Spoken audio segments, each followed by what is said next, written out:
firme cimiento se ha dado a la fe de Dios en su eterna palabra de amor. Con el propósito de compartir con usted las inmutables verdades de la palabra de Dios, presentamos A Través de la Biblia, un estudio detallado y sistemático de toda la Biblia que le ayudará a conocer lo que Dios ha revelado para nuestro provecho espiritual. Estos estudios bíblicos fueron diseñados y elaborados por el Dr. J. Vernon McGee, versado maestro de la Biblia, quien dedicó la mayor parte de su vida a la enseñanza clara y sencilla de la palabra de Dios. Acompáñenos, pues, mientras avanzamos en nuestro recorrido a través de la Biblia. Cuán firme cimiento la palabra de Dios. Es un gozo estar nuevamente con usted, amigo oyente, para traerle otro estudio de la serie A Través de la Biblia. Continuamos hoy estudiando el capítulo 9 del Evangelio según San Juan. Y estábamos considerando la sanidad que Jesús efectuó a un ciego de nacimiento. Y concluimos nuestro programa anterior diciendo que el método que Jesús empleó para curar a este ciego no es lo importante. La persona que le sana es importante. Es Cristo quien le abrió los ojos. Al ciego solo le correspondió confiar y obedecer. Jesús empleó diferentes métodos para sanar a los enfermos. Ahora, si el método fuera el del toque, y un hombre creyera que el toque es lo importante, entonces tal hombre insistiría en que todo el mundo necesita la misma experiencia que él ha tenido. Jesús sanó a muchos otros sin necesidad de tocarles. Estos, por su parte, insistirían en que uno no necesita experimentar nada, ni aun su toque. Dirían que todo lo que necesita uno es la palabra de Dios. Ni siquiera sería necesario que Jesús estuviera presente. Pero entonces viene este ciego aquí en el capítulo 9 del Evangelio de Lucas, y él diría que todos estaban equivocados. Diría que es necesario ser tocado primero para luego lavarse en el estanque. Hay tantos ciegos hoy en día que les gusta discutir en cuanto a una ceremonia o a una experiencia. Pero lo importante, amigo oyente, es venir a Cristo, creer en Él y obedecerle. El Señor dice, al que a mí viene, no le echo fuera. Es la persona del Señor Jesucristo lo que es importante. Pausemos ahora por unos momentos para ver cómo la condición de este ciego se compara con nuestra condición como pecadores antes de ser salvos. Primero, el ciego estaba fuera del templo, excluido de Dios. Recuerde usted que el apóstol Pablo dice allá en su carta a los Efesios capítulo 2, versículos 12 y 13, que estábamos alejados de los pactos de la promesa, sin esperanza y sin Dios en el mundo. Esa es la condición de todos antes de ser salvos, sin Dios, sin esperanza, excluidos. En segundo lugar, el hombre era ciego. No le era posible ver al Salvador. Se dice que un hombre escuchó una vez un sermón que predicó un tal Juan Witherspoon sobre el texto que dice, «Yo soy la puerta, el que por mí entrare será salvo, y entrará y saldrá y hallará pastos». Al regresar a su casa aquella noche, se dijo a sí mismo, «Siempre he admirado a Juan Witherspoon, pero esta noche no le podía seguir. Siempre ha sido mi impresión que él es un gran predicador, pero esta noche no pude comprender lo que dijo». Al llegar a su casa, metió la llave en la cerradura y abrió la gran puerta de su casa colonial y dijo, «Ah, ahora veo». Su familia que estaba adentro se sorprendió y riendo le dijo, «Claro que ves. Estabas afuera en la oscuridad y ahora has entrado en la luz». Y él contestó, «No, no es eso. Ahora veo que Jesús es la puerta y que la fe es la llave que abre la puerta. Acabo de abrir esta puerta y cuando hice eso, la abrí con la llave de la fe, y he confiado en Cristo y ahora veo». Amigo oyente, éramos ciegos cuando estábamos sin Cristo. ¿Le vio usted como su propio Salvador antes de ser salvo? ¿Era maravilloso para usted en aquel entonces? Claro que no, porque éramos ciegos.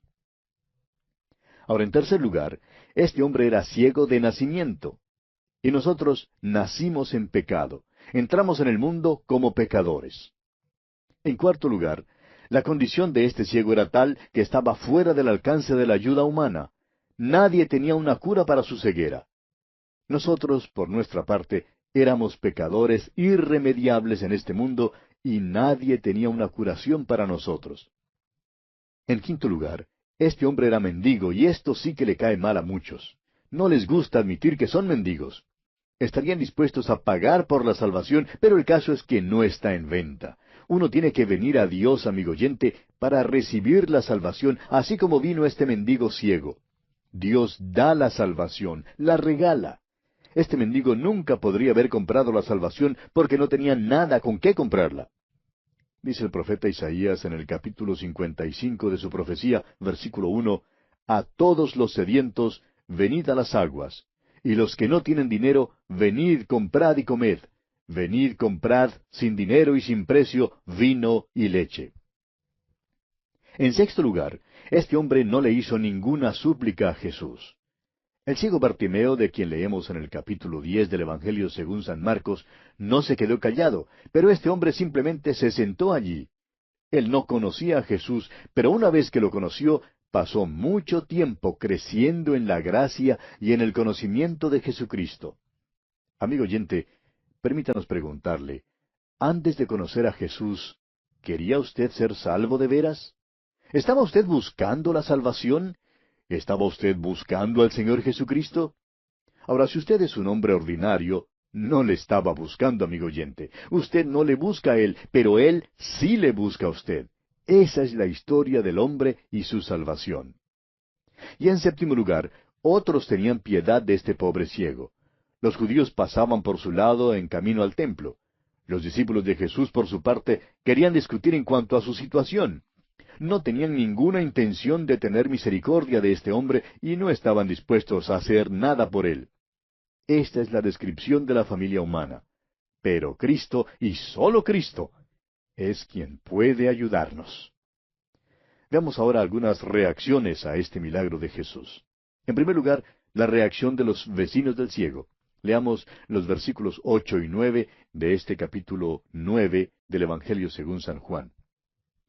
Entonces los vecinos, y los que antes le habían visto que era ciego, decían, ¿no es este el que se sentaba y mendigaba?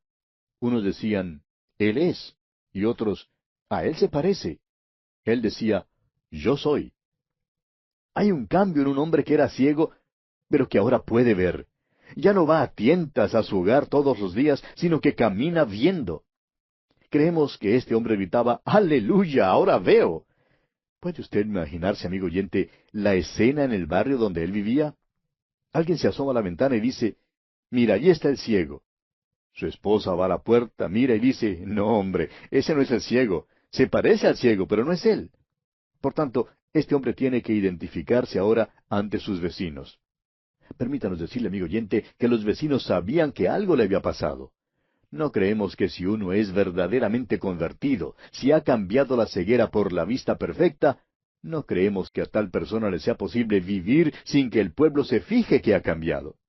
Ahora, si no hay alguna evidencia de un cambio, entonces hay algo que anda mal, muy mal. Continuemos ahora con los versículos 10 al 12 de este capítulo 9 de Juan. Y le dijeron, ¿cómo te fueron abiertos los ojos? Respondió él y dijo, Aquel hombre que se llama Jesús hizo lodo, me untó los ojos y me dijo, Ve al Siloé y lávate.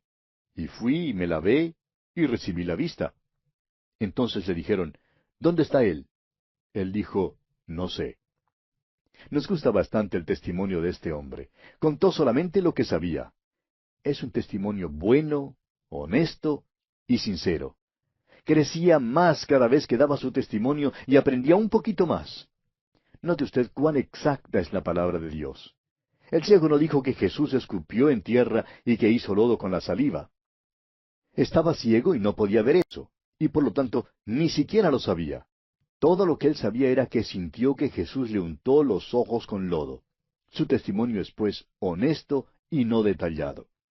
La salvación de veras es una cosa simple. Es la llegada del Señor Jesucristo al corazón y sentir el poder de Dios.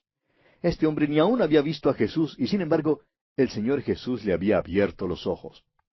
Lo importante para nosotros, amigo oyente, no es ver a Jesús, sino creer en Él. Eso es lo importante.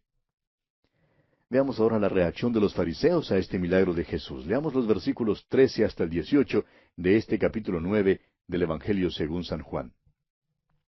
Llevaron ante los fariseos al que había sido ciego.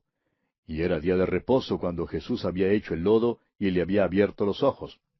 Volvieron pues a preguntarle también los fariseos cómo había recibido la vista. Él les dijo, me puso lodo sobre los ojos, y me lavé y veo. Entonces algunos de los fariseos decían, ese hombre no procede de Dios porque no guarda el día de reposo. Otros decían, ¿cómo puede un hombre pecador hacer estas señales? Y había disensión entre ellos. Entonces volvieron a decirle al ciego, ¿qué dices tú del que te abrió los ojos? Y él dijo, que es profeta. Pero los judíos no creían que él había sido ciego y que había recibido la vista, hasta que llamaron a los padres del que había recibido la vista. Una vez más vemos que el testimonio de este hombre es muy sencillo.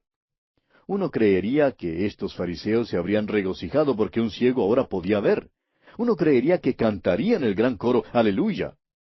Pero note usted la reacción de estos fariseos. Simplemente no saben qué hacer en cuanto a un hombre ciego de nacimiento que ahora puede caminar viendo. Sin duda, estos hombres eran muy vivos. Creemos que no hay ni sombra de duda de que habrían sido más que iguales a los filósofos griegos. Eran peritos en arguir. Y veremos que van a emplear un método silogístico para arguir. Primero, la premisa mayor, luego la premisa menor y finalmente la conclusión. Este es el método silogístico. Si las dos premisas son verdaderas, la conclusión entonces tiene que ser verdadera.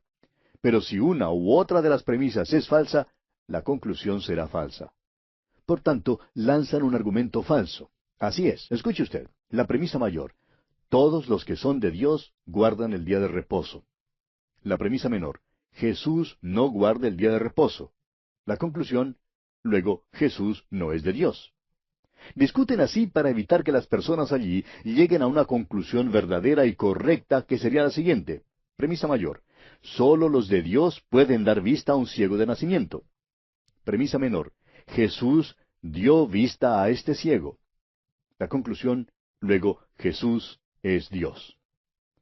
Desafortunadamente, amigo oyente, hallamos que hay controversias similares en nuestras iglesias hoy en día. Hay argumentos en cuanto a las cosas que no son esenciales mientras el mundo afuera se muere y se va al infierno ciego al Evangelio. Todavía hay el mismo argumento. No guarde el día de reposo, lo que quiere decir no lo hace de la manera nuestra. Por lo tanto, hay una división y una confusión en cuanto a la cuestión del día de reposo. En su argumentación preguntan, ¿cómo puede un hombre pecador hacer estas señales? Y esto es lo mismo que ayudó a creer al ciego. Si un pecador no puede hacer tales milagros, y sin embargo, sus ojos han sido abiertos y él puede ahora ver, entonces el que hizo esto tenía que ser profeta, tenía que ser de Dios. El ciego ha dado otro paso en su progreso espiritual.